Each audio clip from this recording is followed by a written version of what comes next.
कोणी कितीही मागू द्या, पण या 2 ते 3 ज्या गोष्टी मी तुम्हाला सांगते त्या कधी पण तुम्ही कोणालाही देऊ नका. किती पण जवळचे असू द्या किंवा लांबचे असू द्या, पण या काही गोष्टी जर आपण दुसऱ्यांसोबत शेअर केल्या, दुसऱ्यांना दिल्या, तर त्याचा वाईट परिणाम आपल्या आयुष्यावर होतो. आपलं नशीब जे आहे, आपल्यासोबत जे काही चांगलं लिहून ठेवलेलं आहे, लक्ष्मी माता आपली साथ सोडून जाते आणि आपल्यावर गरिबी येते, दारिद्र्य येतं. चुकून पण त्याच्यामुळे दुसऱ्याला कोणालाही या वस्तू ज्या सांगते त्या तुम्हाला द्यायच्या नाही आहे. नाहीतर पाठोपाठ तुमच्या आयुष्याचं भाग्य, जे काही तुमच्या आयुष्यामध्ये लिहून ठेवलेलं आहे चांगल्या गोष्टी, त्या तुमच्या आयुष्यातून निघून जातील. घरामध्ये भांडणं होतात, कलह होतात, वादावाद निर्माण होतात आणि मग आपल्या आयुष्यामध्ये काही चांगलं घडत नाही. तर श्री स्वामी समर्थ तुमच्या सगळ्यांचं मी आपल्या चॅनलमध्ये खूप खूप स्वागत करते. सगळे तुम्ही अगदी आनंदी असाल अशी अपेक्षा करते आणि आजचा पण दिवस तुम्हाला छान आनंदाचा जाऊ देत ही मी आपल्या स्वामींच्या चरणी प्रार्थना करते. तर अतिशय महत्त्वाची माहिती मी तुम्हाला आज देणार आहे. आपण बघा, आपल्या जवळच्या किंवा आपल्या घरातील कोणत्याही वस्तू इतरांना आपण सहजपणे शेअर करतो, पण त्या वस्तू जर आपण शेअर केल्यात, कोणाला आपण दिल्या, तर त्याचा वाईट परिणाम आपल्यावर होत असतो. हो, तुम्ही म्हणाल की ताई असं थोडी की एखादी वस्तू दिल्याने थोडी आपल्याला काही होऊ शकतं, उलट ती कोणाला तरी मदत असते. मदत आपल्याला करायचीच आहे, पण आपल्या सगळ्यांना माहीत आहे की आपल्या आयुष्यामध्ये बऱ्याचशा वस्तू येत असतात आणि प्रत्येक वस्तूची स्वतःची अशी एक एनर्जी असते, पॉझिटिव्ह एनर्जी म्हणा किंवा नकारात्मक ऊर्जा, सकारात्मक ऊर्जा अशी असते. आणि काही वस्तूंची निगेटिव्ह एनर्जी जी असते, तर त्याच्यामुळे सकारात्मक ऊर्जेचा चांगला परिणाम होतो, नकारात्मक ऊर्जेचा आपल्यावर वाईट परिणाम होत असतो. आणि जर आपल्या जीवनामध्ये आपल्याला सफल व्हायचं असेल, यशस्वी व्हायचं असेल, पैसा, संपत्ती, ऐश्वर्य सगळं आपल्याला हवं असेल, तर आपल्या अवतीभोवती स्वतःमध्ये काही पॉझिटिव्ह एनर्जी असणाऱ्या गोष्टी, ज्या काही वस्तू असतात, त्या आपण जर दुसऱ्यांसोबत शेअर केल्या तर त्याचा वाईट परिणाम, मग उलटा परिणाम आपल्याला व्हायला लागतो.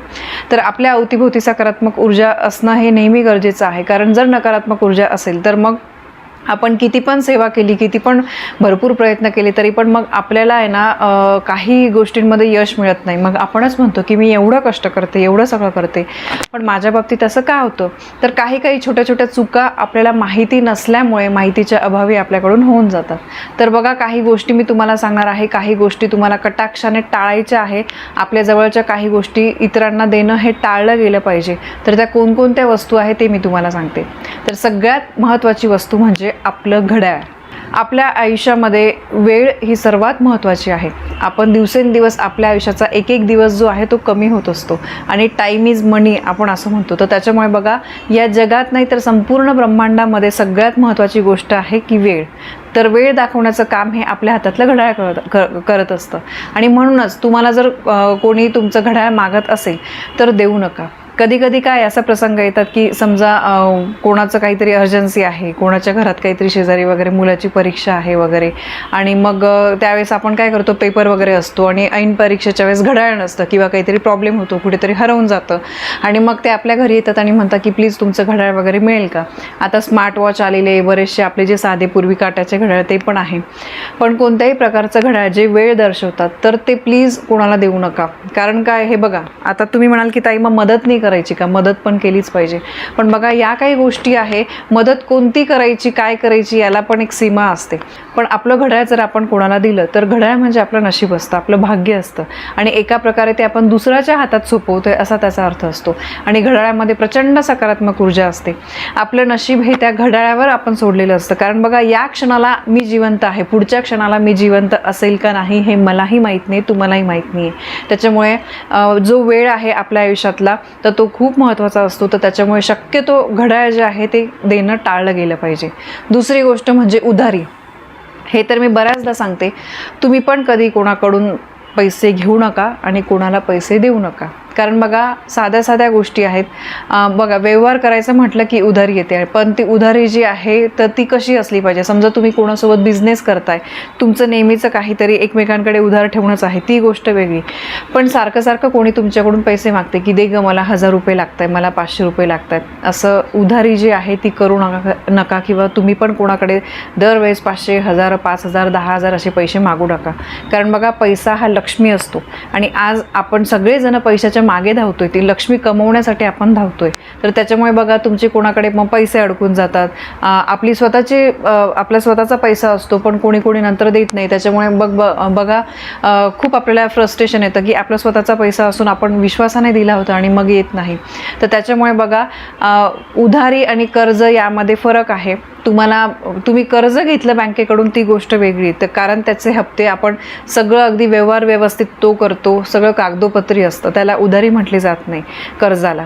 उधार म्हणजे अगदी चालू शब्दांवर आपण एकमेकांना पैसे देतो, तर ते बघा तसं चुकीचं आहे. ते नक्की टाळा. कारण काय आहे, जेव्हा आपण अशा उधाऱ्या करतो म्हणजे आपल्याला त्या लक्ष्मीची किंमत नाही आहे आणि त्याच्यामुळे आपल्याकडे असलेली लक्ष्मीसुद्धा निघून जाते आणि मग आपल्या आयुष्यामध्ये लक्ष्मी जी आहे ती राहत नाही, अलक्ष्मी वास करते. म्हणून उधारी जी आहे ती आपण पण कोणाकडून उधार घेऊ नका, कोणाला उधार देऊ नका. यानंतर पुढची गोष्ट म्हणजे आपले कपडे. आपण बघा आपले जे स्वतःचे कपडे आहे ते कोणाला दुसऱ्याला तुम्ही देऊ नका. म्हणजे दुसऱ्याला म्हणजे बघा आपण कपडे जर तुम्ही दान करणार असाल, पण दान करताना पण तुम्हाला स्वच्छ धुतलेले कपडे घालायचे नाही. तर बघा तुम्ही आज एक टॉप घालत होते आणि तो तुम्हाला झाला नाही म्हणून तुम्ही ठरवलं की दुसऱ्याला देऊन टाकायचा. तर कोणाला पण कधी पण कपडे देताना लक्षात ठेवा की ते स्वच्छ धुवून द्यायचे. कधी कधी बघा आपल्याकडे कोणी पाहुणे वगैरे येतात, तर त्यावेळेस समजा त्यांचं अचानक ठरलं, आता कोणी तयारी नाही तर तेव्हा ते त्यांचे कपडे घेऊन येतात. पण समजा एखाद्या व्यक्ती कधी कोणी आलं आणि त्यांचं अचानक ठरलं आपल्याकडे राहायचं आहे, तर अशा वेळेस बघा आपण त्यांना आपले कपडे देतो.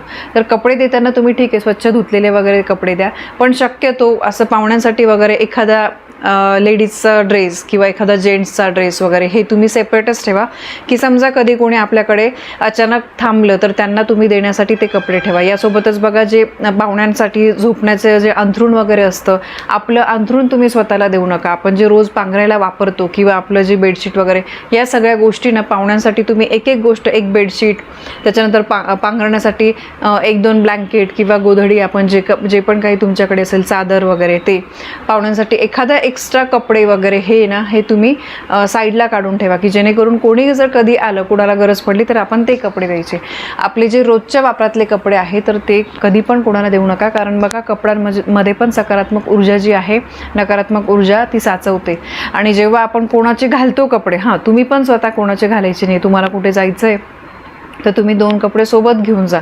उगाचच त्याचे घालण्यापेक्षा आपले स्वतःचे वापरलेले बरे, कारण त्या कपड्यांमधून सुद्धा निगेटिव्ह पॉझिटिव्ह एनर्जी आपल्या शरीरामध्ये प्रवेश करत असते आणि त्याचा मग वाईट परिणाम आपल्यावर होतो. तर त्यामुळे यानंतर पुढची गोष्ट ही महिलांसाठी खास करून आहे, की महिला बघा रात्रीच्या वेळी, संध्याकाळच्या वेळी स्वतः कोणाकडे मागायला जाता किंवा आपल्याकडे जर कोणी मागायला आलं, दूध, दही, ताक म्हणजे दुधाचे पदार्थ, दूध पण एक लक्ष्मी स्वरूप मानलं जातं. आणि कधी पण संध्याकाळच्या वेळेस तेल, मीठ, दूध, दही, ताक जे दुधाचे पदार्थ आहेत ते कधी पण कोणाला देऊ नका किंवा तुम्ही आणू नका. याच्यामुळे वास्तुदोष निर्माण होतो. आपल्या घरामध्ये मोठ्यात मोठे भांडणं व्हायला लागतात, कटकटी व्हायला लागतात. त्याच्यामुळे लक्षात ठेवा या काही गोष्टी ज्या आहे संध्याकाळच्या वेळेस बघा तुम्ही तुमचे सासू वगैरे असतील किंवा तुमची आजी वगैरे त्यांचंसुद्धा तुम्ही ऐकलं असेल की नाही गं संध्याकाळच्या वेळेस असं मागायला जाऊ नको. एक वेळ नाही आपण त्याच्यातच ॲडजस्ट करू, पण तू मागायला जाऊ नको. किंवा कोणी आलं तरी म्हणतो आपण बघा आपले मोठे लोक आपल्याला म्हणतात की काय आहे संध्याकाळच्या वेळेस असं दूध मागायला आली ही बाई. तर आपण त्यावेळेस त्यांना आपल्याला पटत नाही, आपण म्हणतो की काय होतं, दिलं तर त्यांना लागत होतं आपण म्हणून दिलं, पण नाही. हे पूर्वीचे लोक जे सांगतात ना त्यामागे नक्की काही ना काही शास्त्रीय आणि धार्मिक कारणसुद्धा असतं, सायंटिफिक रिझनसुद्धा असतं. तर त्याच्यामुळे संध्याकाळच्या वेळेस कोणालाही अशा वस्तू दिल्यामुळे आपल्या घरातली लक्ष्मी जी आहे ती काढता पाय घेते आणि संध्याकाळी लक्ष्मी येण्याची वेळ असते. त्यामुळे या गोष्टीची आपल्याला काळजी घ्यायची. यानंतर पुढची गोष्ट म्हणजे पेन. बऱ्याच जणांना पेन दुसऱ्यांना मागायची खूप सवय असते. बँकेमध्ये गेलो तर तिथे तर हमखास होतं. बघा आपल्याला काही स्लिप वगैरे भरायची असते, चेक वगैरे भरायचा असतो, तर अशा वेळेस तुम्ही पेन कोणाला देऊ पण नका, कोणाकडून घेऊ पण नका. बघा प्रत्येक बँकेमध्ये वगैरे पेन जे आहे तिथे ठेवलेले असतात. पण शक्यतो माणसाने इतकं व्यवस्थित असावं की आपण जर समजा बँकेमध्ये कामाला जातोय तर 100% आपल्याला पेन लागणारच आहे, तर तो आपला पेन आपण स्वतः सोबत घेऊन जा. कारण बघा पेनाने आपण लिहितो आणि लिहून शिकून आपण पुढे जात असतो, त्याच्यापासून आपल्याला नोकरी मिळते, त्याच्यापासून आपण कमवायला लागतो. तर त्याच्यामुळे पेन हा सुद्धा एक लक्ष्मी स्वरूप आहे. आणि असा पेन जो आपल्याला लिहायला वगैरे शिकवतो तर तो कोणाला तरी दुसऱ्याला द्यायचा हे चुकीचं आहे. त्याच्यामुळे आपल्या नशिबामध्ये काही अडथळे जे आहे ते यायला लागतात. म्हणून ही एक गोष्ट नक्की लक्षात ठेवा. यानंतर पुढची गोष्ट म्हणजे रुमाल. तर आपला जो हात रुमाल वगैरे आहे तो दुसऱ्यासोबत तुम्ही शेअर करू नका. यानंतर यानंतर पुढची महत्त्वाची गोष्ट म्हणजे अनेक जण अगदी लबाडीने पैसे कमवतात, काहीतरी खोटं बोलून कुणाला तरी फसवून असे ते पैसे कमवत असतात. त्यांना वाटतं की लक्ष्मी आता त्यांच्याकडे आलेली आहे, पण बघा अशा लक्ष्मीला काहीही अर्थ नसतो. अशी लक्ष्मी फार काळ टिकत नाही. पैशाची झालेली चोरी, लबाडीने कमवलेले असे पैसे हे तुम्हाला कधीही सुख देत नाही. तुमच्याकडे ही लक्ष्मी फक्त नावाला असते. ती कधी निघून जाईल आणि त्याचे उलट परिणाम तुम्हाला कधी भोगावे लागतील हे कधीही सांगता येत नाही. त्याच्यामुळे बघा आपल्याकडे आहे त्याच्यामध्ये समाधान माना. त्यामध्ये वाढ करायची असेल तर तुम्ही स्वतः कष्ट करा. याला त्याला दोष देऊन किंवा याचे त्याचे पैसे चोरून किंवा याला त्याला फसवून असे पैसे कमवू नका. जेव्हा तुम्ही स्वमार्गाने पैसा कमवतात तीच लक्ष्मी जी आहे तीच वाढीस लागते, तीच लक्ष्मी तुम्हाला सुख देते.